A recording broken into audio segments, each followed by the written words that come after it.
3 techniques for narcissists in recovery. Recently, narcissism has drawn a lot of attention, but few articles discuss how to get past it. Psychology tries to provide fact-based remedies for practically all issues, from sexual misconduct to borderline personality disorder. This includes ailments that cause injury and suffering to other people. We try to de-shame a lot of illnesses. However, we frequently don't apply this mentality to narcissism.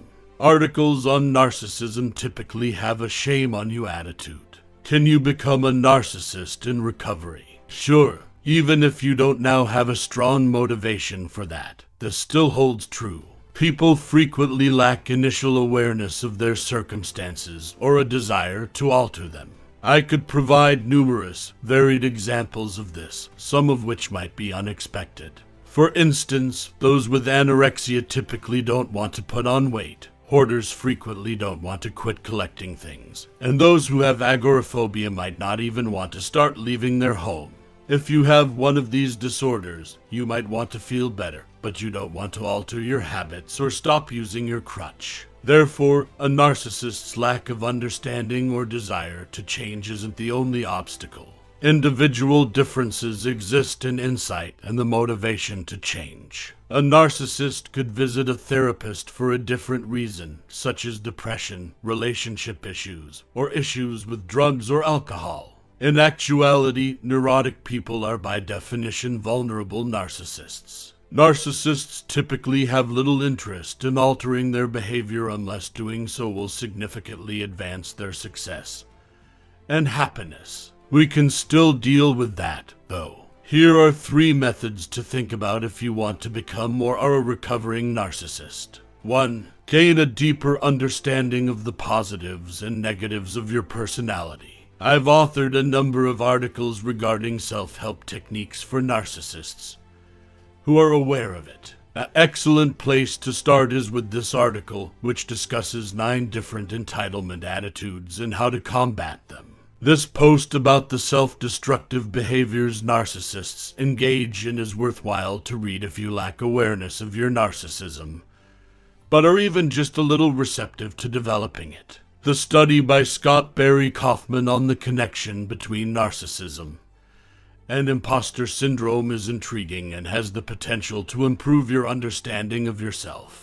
And so will this provocative piece about vulnerable, covert narcissism. 23 signs you're secretly a narcissist masquerading as a sensitive introvert. 2. Locate a wise person whose counsel you are willing to accept. A narcissist tends to think of other people as inferior. They will therefore be unreceptive to the opinions and suggestions of others. A narcissist, however, might be receptive to outside counsel if they see it as potentially beneficial to them, and particularly if they feel a sense of prestige from being linked with the counselor. A narcissist will seek out those who will boost their ego.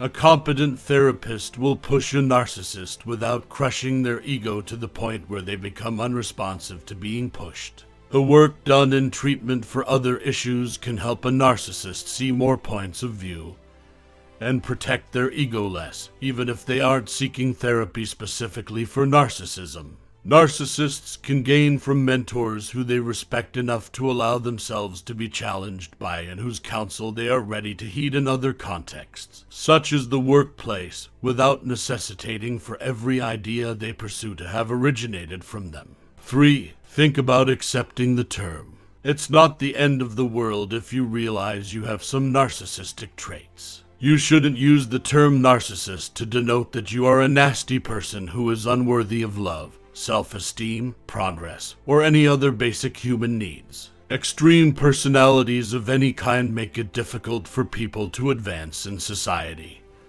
and get along with others. Your narcissism may have certain advantages for you, but it also has disadvantages. The emotional discomfort and anxiety experienced by those who are more prone to vulnerable narcissism can be managed. Working on your narcissism can be seen as a component of a larger self-improvement endeavor. It's difficult, but it's beneficial if you let the people you care about call you out when they see signs of narcissism.